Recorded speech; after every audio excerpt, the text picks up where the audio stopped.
आखिर किस सीट से लोकसभा जाने वाली है ममता बनर्जी? सीट फाइनल होने के साथ साथ क्या डील भी फाइनल हो जाएगी? राहुल गांधी के साथ आज बैठक से क्या निकल कर आने वाला है? बड़ी खबर आपके लिए लेकर आई हूं दोस्तों। मेरे सूत्र मुझे बता रहे हैं कि ममता बनर्जी ने ठान लिया है कि अब वो न केवल केंद्र की राजनीति करेंगी बल्कि वो लोकसभा से सांसद के तौर पर लोकसभा में अपनी मौजूदगी दर्ज कराएंगी। दरअसल दोस्तों वो ममता बनर्जी जो पिछले 10 साल से 10 जनपद नहीं गई थी सोनिया गांधी से मुलाकात करने, आखिरकार उनको सोनिया गांधी से मुलाकात करनी पड़ी। आज राहुल गांधी और अभिषेक बनर्जी की मुलाकात हुई है। दोस्तों जो जानकारी निकली है उसके हिसाब से ममता बनर्जी पश्चिम बंगाल की बशीरहाट सीट से सांसद के तौर पर चुनाव लड़ सकती हैं लोकसभा का। बशीरहाट से दोस्तों टीएमसी के नरूल इस्लाम एमपी थे, 2024 में वो जीते थे, लेकिन उनके देहांत के बाद से सीट खाली है तो वहाँ उपचुनाव होना है। तो अब ममता बनर्जी ऐसा प्लान कर रही है कि यहाँ से जब बाई इलेक्शन होगा, जो कि हो गई, ममता बनर्जी यहाँ से ताल ठोकेंगी और केंद्र की राजनीति करेंगी। संसद में बैठकर मोदी सरकार के दांत खट्टे करने की कोशिश करेंगी। लेकिन इसमें जो जानकारी निकल कर आई है दोस्तों, जो विलय की जानकारी निकली है, विलय की बातचीत निकली है, ये ऐसे ही नहीं निकली है। जो ऑफर ममता बनर्जी को दिया गया है सोनिया गांधी राहुल गांधी द्वारा कि आप अपनी पार्टी का विलय कर दीजिए, उसको फिलहाल ममता बनर्जी इस गठबंधन के तौर पर देख रही हैं। ये जो बशीरहाट में उपचुनाव होगा उसमें कांग्रेस और टीएमसी का प्रॉपर गठबंधन होगा, जो अब तक बंगाल में नहीं हो पाया, जिसका ऑफर चुनाव से पहले कांग्रेस ने दिया था लेकिन ममता बनर्जी ने रिजेक्ट कर दिया। लेकिन अब एक प्रॉपर गठबंधन होगा लोकसभा चुनाव का, और जब लोकसभा का उपचुनाव होगा तो फिर लोकसभा के देश के मुद्दों पर चुनाव होगा, आप जानते ही हैं। तो यहाँ बाकायदा एक प्रॉपर गठबंधन कांग्रेस और टीएमसी का होगा, जिसमें जितने बड़े नेता हैं कांग्रेस पार्टी के वो प्रचार करेंगे कैसे भी करके ममता बनर्जी को इस सीट से जिताने का। दोस्तों ये वो सीट है जो वैसे भी टीएमसी का स्ट्रॉन्ग होल्ड है। यहाँ अल्पसंख्यक वोटर जो है, मुस्लिम वोटर है, बहुत ज्यादा है। और अब जानकारी ये निकल कर आई है कि ममता बनर्जी के लिए सेफ सीट होगी। हालांकि बशीरहाट के अलावा दक्षिण 24 परगना या उत्तर 24 परगना की भी किसी सीट को लेकर बातचीत चल रही थी, डायमंड हार्बर की किसी सीट को लेकर बातचीत चल रही थी, मुर्शिदाबाद को लेकर भी चर्चा चल रही थी, लेकिन फिलहाल ऐसी कोई जानकारी नहीं है। बशीरहाट को लेकर क्लैरिटी मिल रही है। बशीरहाट से ममता बनर्जी सांसद के तौर पर चुने जाने को लेकर तैयार है। अच्छा, यहाँ पर मैं आपको बता दूं, ममता बनर्जी फिलहाल विधानसभा भी नहीं जाना चाहती कि उनके लिए एक बड़ी एम्बैरेसिंग सिचुएशन है कि वो अपना ही चुनाव हार गई थी। दूसरा, वो राज्यसभा भी नहीं जाना चाहती क्योंकि राज्यसभा से वो कभी सांसद नहीं रही, पूर्व भी वो लोकसभा की सांसद नहीं है। और एक बड़ा नेता जो होता है वो लोकसभा से जाता है तो उसका एक कद होता है, क्योंकि भाई वो लोकसभा में जनता द्वारा चुना गया है ना। तो जाहिर तौर पर ममता बनर्जी अभी राज्यसभा से तो नहीं जाना चाहती है। तो फिलहाल जानकारी निकल कर आई है कि ममता बनर्जी का गठबंधन, उनकी पार्टी का प्रॉपर गठबंधन होगा कांग्रेस पार्टी से। वहाँ पर कांग्रेस पार्टी मदद करेगी, केंद्रीय मुद्दों पर चुनाव होगा, तमाम बड़े नेता वहां प्रचार करेंगे और उसके बाद ममता बनर्जी अगर जीत जाती है तो वो लोकसभा आएंगी। ये एक पहला स्टेप होगा। विलय कैसे होगा, कब होगा, उसको लेकर इससे एक चीज होती है दोस्तों कि अगर कांग्रेस और टीएमसी का गठबंधन सफलता से ये सीट निकाल लेता है आने वाले वक्त में, तो ये जो लगातार टूट की खबरें टीएमसी के अंदर से आ रही हैं उसमें थोड़ा रोकथाम हो जाए। हालांकि जिस वक्त मैं वीडियो रिकॉर्ड कर रही हूँ, टीएमसी के एक और सांसद सुष्मिता देव इस्तीफा दे चुकी है। वो सुष्मिता देव जो अभी 4-5 दिन पहले ममता बनर्जी के गुण गा रही थी, वो इस्तीफा दे चुकी है। दोस्तों असम से आती है सुष्मिता देव और वो हेमंत बिस्व शर्मा के साथ आज मीटिंग कर रही थी।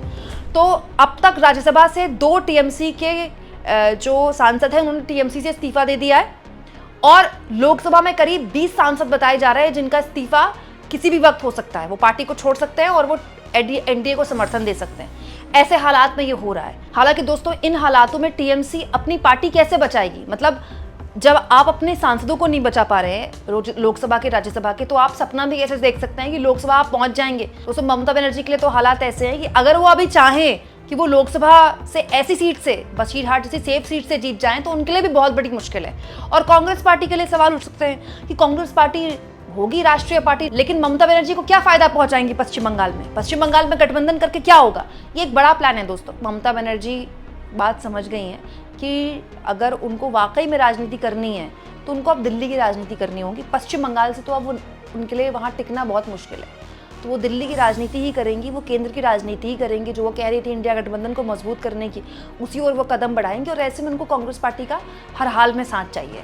अच्छा, दिलचस्प ये है कि अगर कांग्रेस पार्टी का साथ चुनाव के दौरान ही हो जाता तो आज सोचिए दोनों किस तरह के माहौल में मिल रहे होते।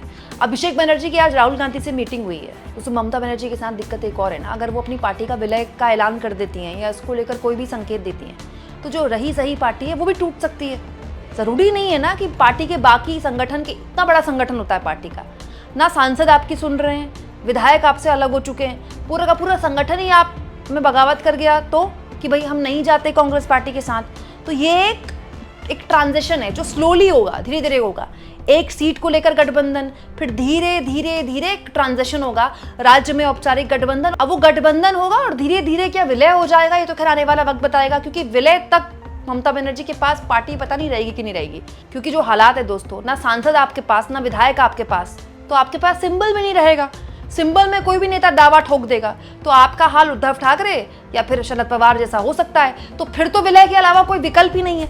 हो सकता है कि आने वाले वक्त में जो कदम उठा रहे हैं ममता बनर्जी को, उसका यहाँ पर एक ट्रेलर हो रहा है, क्लाइमेक्स तक सब कुछ हो जाए। लेकिन इस ट्रेलर में ममता बनर्जी की मजबूरी साफ बताती है, और ये मजबूरी कांग्रेस पार्टी को कैसे मदद कर सकती है बंगाल में अपने आप को खड़ा करने की, ये तो आने वाला वक्त बताएगा। हालांकि कांग्रेस पार्टी के लिए भी यहाँ पर चिंताएं हैं। अधीर रंजन चौधरी जैसे नेता खुलकर ममता बनर्जी के खिलाफ बोलते रहे हैं और वो कहते रहे कि ममता बनर्जी की वजह से वो हारे लोकसभा चुनाव।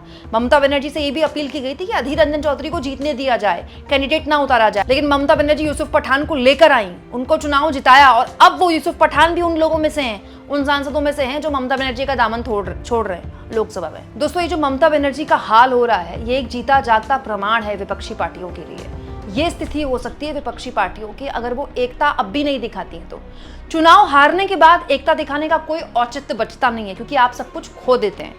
लेकिन चुनाव जीतने से पहले, चुनाव लड़ते वक्त अगर आप ये एकता दिखाते तो फिर स्थितियां अलग होती। एक दूसरे के साथ आपको खड़ा होना पड़ेगा। दोस्तों, इन क्षेत्रीय पार्टियों की दिक्कत क्या है जानते हैं? समाजवादी पार्टी हो या टीएमसी हो या फिर उद्धव ठाकरे की पार्टी हो, इनको लोकसभा चुनाव में कांग्रेस पार्टी का साथ चाहिए, क्योंकि आपको एक ऐसी पार्टी के साथ लड़ना है ना चुनाव जो राष्ट्रीय मुद्दों पर लड़ती है, जो राष्ट्रीय पार्टी है। तो राष्ट्रीय पार्टी के साथ अगर आप सटेंगे तो आपका जीतने की संभावना बढ़ जाती है।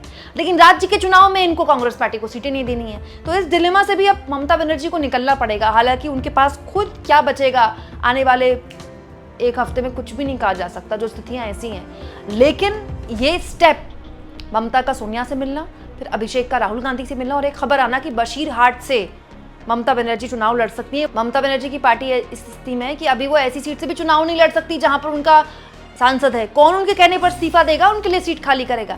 आपको क्या लगता है दोस्तों? कमेंट बॉक्स में जरूर लिखें, और जितना हो सके दोस्तों चैनल को शेयर भी करें और सब्सक्राइब भी।